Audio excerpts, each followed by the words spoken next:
Have you ever felt the pain of being betrayed by someone you loved? The story of Joseph shows us that envy can be more cruel than a foe's spear. At 17, Joseph was his father Jacob's favorite son. He was given a colorful robe that symbolized his love. Joseph also had prophetic dreams where his family bowed down to him. With youthful innocence, he shared these dreams, not knowing he was fueling a fire of jealousy and hatred in his 10 brothers' hearts. They felt belittled, and their anger grew, waiting for the perfect chance to act. Joseph's story begins with this painful reality: the envy of those closest to us.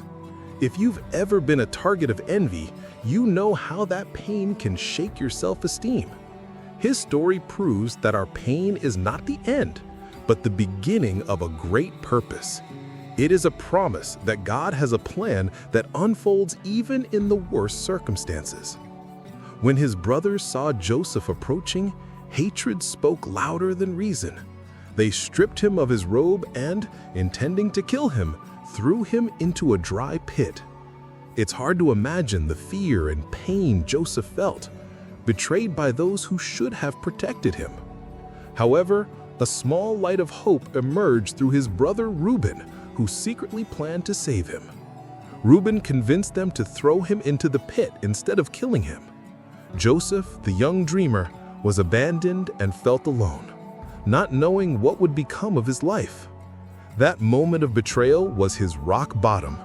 But the story of Joseph teaches us that the bottom of the pit can be where God's plan begins to unfold.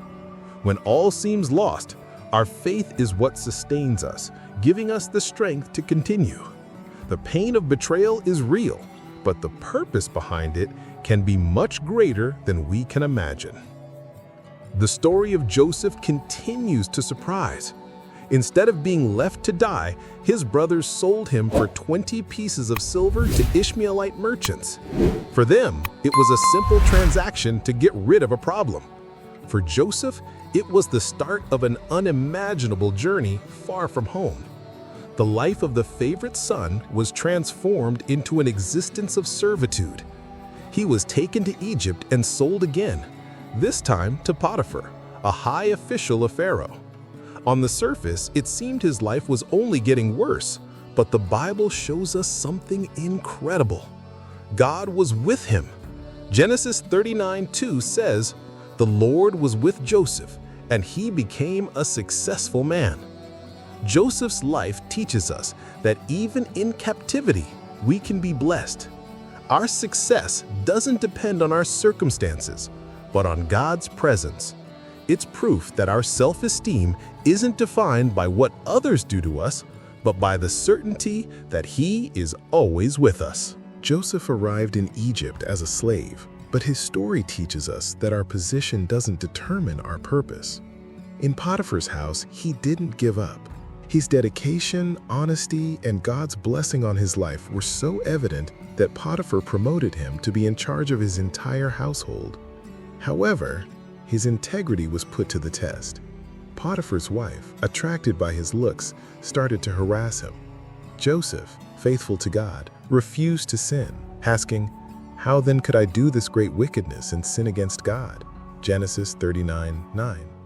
Despite his integrity, the woman falsely accused him and he was thrown into prison. What to human eyes would be the end, for Joseph was just another step in his divine purpose. His life reminds us that doing the right thing can sometimes lead to unjust consequences, but it will never compromise God's plan. Stay strong, because your faithfulness is being noticed. Prison could have been the end for Joseph. However, Genesis 39:21 tells us that the Lord was with Joseph. Even behind bars, God's presence made a difference. The jailer put him in charge of the other prisoners. There, God began to prepare the next phase of his purpose. 2 of Pharaoh's officials, the chief cupbearer and the chief baker, were thrown into the same prison. One night, both had disturbing dreams. Joseph, with wisdom from heaven, explained the meaning of each one. He made a humble request to the cupbearer, "Remember me and get me out of this place." Genesis 40:14. Joseph didn't act with resentment, but with hope and faith. His story shows us that we can be a light in the darkness.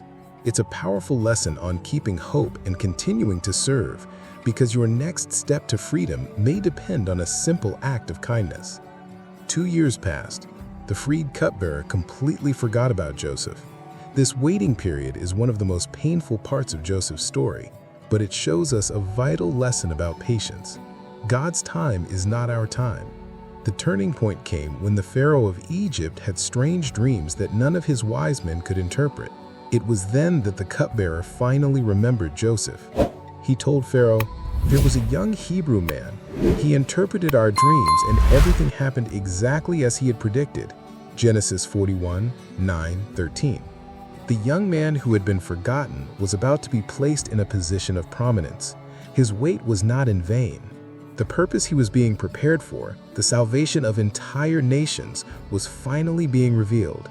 His self-esteem, which could have been destroyed by the loneliness of waiting, was strengthened by seeing God's hand at work in perfect timing. Before Pharaoh, Joseph didn't boast of his own ability. He humbly explained that the interpretation came from God. He not only interpreted the dreams, but also presented a strategic plan. There would be 7 years of abundance, followed by 7 years of severe famine. His wisdom was so impressive that Pharaoh recognized that the Spirit of God was in him. Without hesitation, Pharaoh declared, "Can we find a man like this in whom is the Spirit of God?" Genesis 41:38. That is how the young slave, the forgotten prisoner, was elevated to a position of immense power. Pharaoh dressed him in fine linen garments and made him the second most powerful man in Egypt. Joseph's life is living proof that God's justice can arrive in a way you can't even imagine. His journey from the pit to the palace teaches us that our story doesn't end in pain. The 7 years of famine arrived, and the news that there was food in Egypt spread. Jacob sent 10 of his sons to buy provisions. They didn't know their lives depended on the man they had betrayed. When they arrived, they were brought before the governor, who was Joseph. They bowed down with their faces to the ground, unknowingly fulfilling the dreams Joseph had in his youth. Joseph recognized them immediately, but they didn't recognize him. The scene was a mirror of that first dream. The betrayal, the pain, and the injustice all surfaced. Instead of seeking revenge, Joseph tested them to see if they had changed. He had one of them imprisoned and demanded they bring their youngest brother, Benjamin. This moment shows us that Joseph's self-esteem, restored by God, allowed him to seek reconciliation, not vengeance. Healing doesn't come from revenge, but from the pursuit of forgiveness and restoration.